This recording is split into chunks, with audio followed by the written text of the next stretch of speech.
स्वतःच्या देशासाठी प्राणाची बाजी लावणाऱ्या त्या वीराची ही कहाणी, जो नियम मोडायला मागे पुढे पाहत नव्हता. फक्त एकच गोष्ट त्याच्या मनात होती आणि ती म्हणजे आपल्या सहकाऱ्यांचे प्राण वाचवणे. पण नियतीने त्याच्यासाठी काही वेगळंच ठरवलं होतं.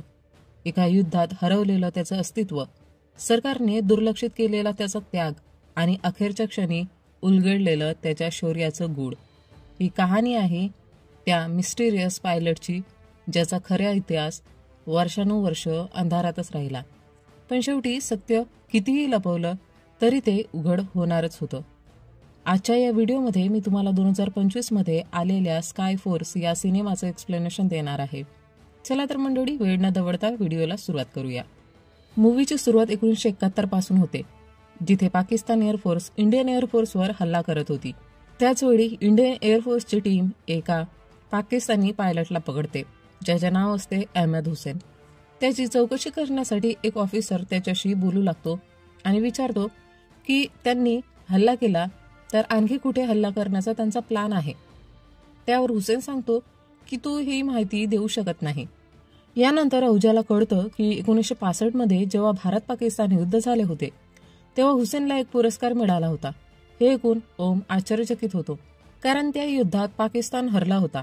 मग हुसेनला हा पुरस्कार कसा मिळाला? त्यावर हुसेन सांगतो की त्या युद्धात त्याने एका भारतीय पायलटला मारले होते, त्यामुळेच त्याला हा पुरस्कार मिळाला होता. हे ऐकल्यावर अहुजाला अजूनच धक्का बसतो. यानंतर कथा थोडी मागे जाते. 1965 मध्ये आपल्याला आदमपूर एअरबेस दाखवला जातो, जिथे विंग कमांडर ओम अहुजा आपल्या ज्युनियर पायलट्सना ट्रेन करत असतो.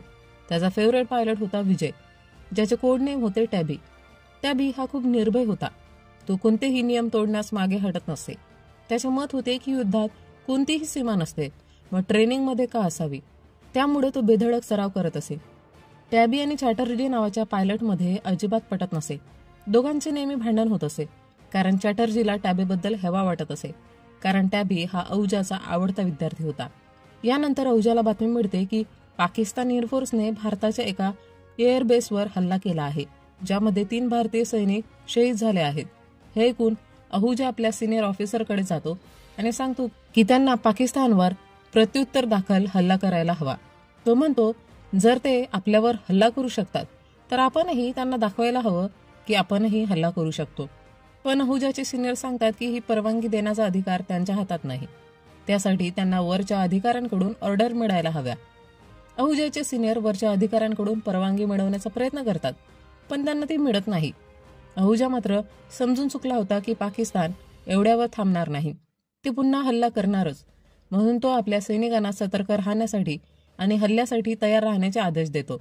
सोबतच पाकिस्तानकडे असलेले एअरक्राफ्ट हे खूप ॲडव्हान्स होते, कारण त्यांना हे अमेरिकेकडून गिफ्ट मिळाले होते. पण भारताची परिस्थिती वेगळी होती. भारताकडे एवढे ॲडव्हान्स एअरक्राफ्ट नव्हते आणि त्यांना अपग्रेड करण्या इतका मोठं बजेटही नव्हतं. हे ऐकल्यावर टॅबी विचारतो, जर आपल्याकडे एवढे प्रगत मशीन्स नाही तर आपण युद्ध कसं जिंकणार? त्यावर अहुजा उत्तर देतो की त्यांना त्यांच्यावर पूर्ण ताकदीने हल्ला करावा लागेल. टॅबी तसंच करतो, पण अहुजा अचानक बाजूला होतो, त्यामुळं टॅबी स्वतःच खाली कोसळतो. यानंतर अहुजा आपल्या सैनिकांना समजावतो की अमेरिकन एअरक्राफ्टची ताकद त्यांची कमजोरी कशी बनवता येईल, आणि ते सगळे हे समजून घेतात. टॅबीही अहुजाची माफी मागतो, कारण ट्रेनिंगसाठी का होईना त्याने त्याच्यावर हल्ला केला होता. अहुजा त्याला समजावतो की त्याने थोडं संयमाने काम घेतलं पाहिजे. यानंतर अहुजा टॅबीला विचारतो की गीता कशी आहे. टॅबी सांगतो की गीता नेहमीच टेन्शनमध्ये असते, कारण तिला भीती वाटते की टॅबीला काही होऊ नये. प्रत्यक्षात गीता ही टॅबीची पत्नी होती आणि ती सध्या प्रेग्नेंट होती. हे ऐकल्यावर अहुजा टॅबीला सांगतो की त्याने गीताला घरी बोलवावं, कारण त्याची पत्नी प्रीती तिला समजावेल आणि तिची काळजी दूर करेल. टॅबी गीताला एका पार्टीला घेऊन येतो, पण गीता अजूनही तणावाखाली असते. तिला भीती वाटत असते की टॅबीला काही होईल का. प्रीती आणि अहुजा तिला समजावतात की टॅबीला काहीच होणार नाही आणि एका सैनिकाच्या पत्नीने खूप असं मजबूत व्हावं लागतं. त्यानंतर सर्वजण पार्टी एन्जॉय करतात. पण तेव्हाच त्यांना माहिती मिळते की पाकिस्तान भारतीय एअरबेसवर हल्ला करणार आहे. हे ऐकून ते लगेचच तिथे पोहोचतात आणि युद्धाची तयारी करतात. पण त्याआधीच पाकिस्तान हल्ला करतो, ज्यामुळं अनेक भारतीय सैनिक शहीद होतात. हे पाहून भारतीय सरकारलाही समजतं की आता शांततेने काही होणार नाही. त्यामुळे ते निर्णय घेतात की आता भारत आणि पाकिस्तानमध्ये थेट युद्ध होईल. आणि यासाठी ते युद्धनीती बनवायला सुरुवात करतात. अहुजा आपल्या सिनियर्सना सांगतो की पाकिस्तानने आपले अमेरिकन एअरक्राफ्ट बॉर्डरजवळ ठेवल्याचं फक्त दाखवलं आहे, पण प्रत्यक्षात ते पाकिस्तानच्या मध्यभागी असलेल्या सरगोदा बेसवर आहेत. कारण त्यांना माहिती आहे की भारत कधीही त्या भागावर हल्ला करणार नाही असं गृहीत धरलं जाईल. त्यामुळं भारताने तिथेच हल्ला करायला हवा. खरं तर अहुजाला हे सगळं पाकिस्तानच्या पंतप्रधानाच्या भाषणातून समजलं. त्यांच्या भाषणात त्यांनी सांगितलं होतं की त्यांचे पायलट्स 30 मिनिटात हल्ला करून परत आले. अहुजा म्हणतो, जर ते बॉर्डरवर असते तर 10 मिनिटातच आपल्या बेसवर पोहोचले असते, पण त्यांना 30 मिनिटं लागली. याचा अर्थ अमेरिकन एअरक्राफ्ट सरगोदामध्येच आहेत. यानंतर ते लोक एक योजना आखतात सरगोद्यावरच हल्ला करायची, पण इंडियन एअरक्राफ्टकडे एवढं इंधन नव्हतं की ते तिथपर्यंत पोहोचू शकतील. तेव्हा टॅबी एक आयडिया सुचवतो ज्यामुळे ते अधिक इंधन ऍड करू शकतात. त्याची ही कल्पना सगळ्यांना चांगली वाटते, पण अहुजाचे सिनियर समजतात की जर टॅबीला युद्धात पाठवलं तर तो कोणताही नियम तोडू शकतो, म्हणून ते त्याला स्टँड बायवर ठेवतात आणि बाकी सर्वांना पुढे पाठवतात. हे ऐकून टॅबीला धक्का बसतो. तो आपल्या देशासाठी काहीतरी करायचं इच्छित होता, पण त्याला बाजूला ठेवलं जातं. त्यामुळे तो गीतालाही सांगतो की त्याला खूप वाईट वाटत आहे.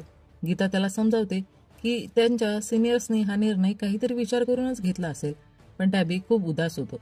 अहुजालाही हे समजतं, पण तो आपल्या सिनियर्सच्या आदेशाच्या विरोधात जाऊ शकत नव्हता. यानंतर अहुजा आणि त्याची टीम युद्धासाठी सज्ज होते. काही वेळानंतर ते पाकिस्तानच्या सरगोदा एअरबसवर हल्ला करतात आणि अमेरिकन एअरक्राफ्ट नष्ट करतात. हे पाहून ते खूप आनंदी होतात, कारण खूप कमी वेळात त्यांनी पाकिस्तानचे सर्व एअरक्राफ्ट नष्ट केले होते. त्यानंतर अहुजा आपल्या सैनिकांना ऑर्डर देतो की त्यांनी परत भारतीय एअरबेसवर यावं. भारतीय बेसवर आल्यावर अहुजा काही सैनिकांवर नाराज होतो, कारण ते त्याला कव्हर देण्यासाठी आले नव्हते. तेव्हा त्याला कळतं की जेव्हा तो आपल्या सैनिकांसोबत पुढे गेला तेव्हा मागे असलेल्या काही एअरक्राफ्टमध्ये तांत्रिक बिघाड झाला, त्यामुळं ते उडू शकले नाहीत. जसेच ही गोष्ट टॅबीला कळली, तो तिथे लगेच पोहोचला आणि त्याने तांत्रिक अडचणी सोडवण्याचा प्रयत्न केला. काही एअरक्राफ्ट पुढे पाठवले, पण एका एअरक्राफ्टमध्ये मोठा तांत्रिक बिघाड होता, त्यामुळे तो उडू शकला नव्हता. हे पाहून टॅबी तणावात आला, कारण जर युद्धासाठी गेलेल्या सैनिकांवर हल्ला झाला तर त्यांना कव्हर मिळणार नव्हतं. त्यामुळं टॅबी तोच एअरक्राफ्ट उडवण्याचा निर्णय घेतो. जरी त्यात काही टेक्निकल समस्या होत्या तरीही तो आपल्या सैनिकांना कव्हर देण्यासाठी निघून गेला. हे पाहून अहुजाचे सिनियर्स खूप रागवले, कारण त्यांनी टॅबीला परवानगी दिली नव्हती. पण टॅबी कोणाचंही ऐकत नाही आणि आपल्या सहकाऱ्यांना वाचवण्यासाठी पुढे जातो. हे कळताच अहुजा तणावात येतो, कारण टॅबी अजूनही परत आलेला नसतो. तो त्याचा शोध घेण्याचा प्रयत्न करतो, पण कुठेच टॅबीचा पत्ता लागत नाही. त्याच वेळी अहुजाला प्रीतीचा फोन येतो. ती सांगते की गीताने एका मुलीला जन्म दिला आहे आणि त्याने टॅबीला घेऊन लवकर परत यावं. हे ऐकून अहुजा आणखीनच अस्वस्थ होतो. टॅबीचा काही शोध लागत नव्हता आणि गीता त्याची आतुरतेने वाट पाहत होती. शिवाय अहुजाने गीताला वचन दिलं होतं की तो टॅबीला कधीही काही होऊ देणार नाही. म्हणून अहुजा आपल्या सिनियरकडे जातो आणि सांगतो की टॅबी हरवला आहे, त्यामुळे त्यांना पाकिस्तान सरकारशी संपर्क साधून त्याचा शोध घ्यायला हवा. पण सिनियर सांगतात की त्यांनी टॅबीला तिथे जाण्याची परवानगी दिलीच नव्हती, त्यामुळं त्याच्या बेपत्तेपणाला ते जबाबदार नाहीत. अखेरीस अहुजाने आपलं स्काय फोर्स मिशन पूर्ण केलं आणि त्यासाठी त्याला मेडलही मिळतं. पण तरीही तो खूप उदास असतो, कारण टॅबीचा अजूनही पत्ता लागलेला नसतो. 4 महिने उलटून गेले होते, पण टॅबीबद्दल काहीच माहिती मिळाली नव्हती. अहुजाने अनेक वेळा आपल्या सिनियर्सकडे विनंती केली की त्यांनी टॅबीचा शोध घ्यावा, पण अहुजाच्या सिनियर्सने तयार केलेल्या रिपोर्टनुसार टॅबीला नियम मोडण्याची सवय होती. तसेच त्याच्याकडे तिथे जाण्याची अधिकृत परवानगीही नव्हती. त्यामुळं कोणीही त्याच्या बेपत्तेपणाला गांभीर्याने घेत नव्हते आणि टॅबीचा कुठे शोधही लागत नव्हता. दरम्यान गीता अजूनही टॅबीच्या परतीची वाट पाहत होती. तिला कळत नव्हतं की तो जिवंत आहे की नाही. त्यानंतर कथा पुन्हा वर्तमान काळात येते, जिथे अहुजा हुसेनशी बोलत असतो. अहुजा हुसेनला विचारतो की त्या दिवशी नेमकं काय झालं होतं. हुसेन सांगतो की जेव्हा अहुजा आणि त्याच्या टीमने सरगोदाच्या एअरबेसवर हल्ला केला होता तेव्हा त्यांनी पाकिस्तानचे 11 अमेरिकन एअरक्राफ्ट नष्ट केले होते, पण प्रत्यक्षात त्यांच्याकडे 12 एअरक्राफ्ट होते. हे पाहून हुसेन आपल्या 12व्या एअरक्राफ्टमध्ये बसून भारतीय पायलटचा पाठलाग करत होता. तो त्यांच्यावरती हल्ला करणारच होता, पण त्याचवेळी त्याने पाहिलं की एक भारतीय एअरक्राफ्ट त्याच्याकडे सरकत होता. हे पाहून हुसेनने लगेचच आपल्या एअरक्राफ्टमधून त्या भारतीय एअरक्राफ्टवर हल्ला केला. त्यानंतर तो पुन्हा अहुजा आणि त्याच्या टीमवर हल्ला करण्यासाठी परत येत होता, पण त्याचवेळी दुसऱ्या एका भारतीय एअरक्राफ्टने हुसेनवर हल्ला केला होता. हे ऐकून अहुजा आश्चर्यचकित झाला, कारण त्याला कळत नव्हतं की तो कोणता भारतीय एअरक्राफ्ट होता.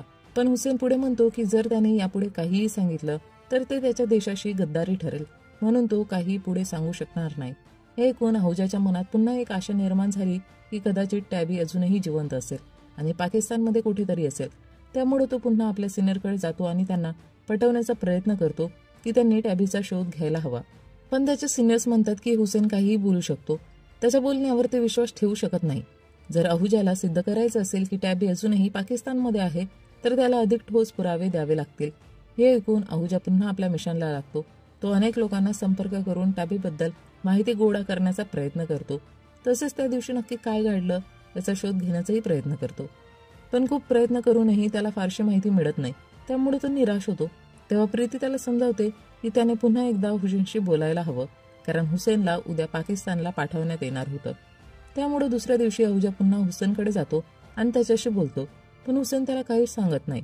त्यावर अहुजा त्याला म्हणतो, तू इतकी दिवस इथे अडकून होतास, पण आता तू आपल्या घरी परत जात आहेस. त्यामुळं तुझं कुटुंबीय खूप आनंदी होईल. तसेच जर एखादा भारतीय सैनिक पाकिस्तानमध्ये अडकलेला असेल तर त्याचेही कुटुंबीय त्याच्या परतीची वाट पाहत असतील. तुला त्यांचाही विचार करायला हवा. हे ऐकून हुसेन काहीच बोलत नाही आणि निघून जातो. हुसेन गेल्यानंतर अहुजाला वाटू लागतं की कदाचित तो टॅबीबद्दल कधीच काहीही शोधू शकणार नाही. आणि असेच 10 वर्ष उलटून जातात. एक दिवशी अहुजाला एक पुस्तक मिळतं जे हुसेनने त्याच्यासाठी पाठवलं होतं. हे पाहून अहुजा आश्चर्यचकित होतो आणि त्या पुस्तकाचं वाचन सुरू करतो. हे पुस्तक वाचल्यानंतर टॅबी जिवंत असल्याची आणि त्याला शोधण्याची अहुजाच्या मनात पुन्हा एक आशा निर्माण होते. ते पुस्तक प्रत्यक्षात 1965च्या युद्धावर आधारित होतं, ज्यामध्ये एक भारतीय गूढ पायलटाचा उल्लेख होता. हे सगळं वाचल्यानंतर अहुजा सर्वप्रथम त्या पुस्तकाच्या लेखकाला भेटायला जातो. त्या लेखकाचं नाव जॉन असतं. जॉन अहुजाला सांगतो की त्यांनी त्या गूढ पायलटबद्दल खूप काही लिहिलं होतं, पण पाकिस्तान सरकारने त्याला त्याच्या पुस्तकात हे सगळं छापण्याची परवानगी दिली नव्हती. हे ऐकून अहुजा जॉनकडे विनंती करतो की त्याने लिहिलेली संपूर्ण स्क्रिप्ट त्याला द्यावी. जॉन त्याला ती स्क्रिप्ट देतो आणि ती वाचल्यानंतर अहुजाला सर्व काही समजतं. यानंतर अहुजा पाकिस्तानला जातो आणि हुसेनला भेटतो. हुसेन त्याला सांगतो की त्यावेळी तो काहीही सांगू शकला नव्हता, कारण तो पाकिस्तानच्या सैन्यात होता. जर त्याने काही उघड केलं असतं तर ते त्याच्या देशाशी गद्दारी ठरली असती.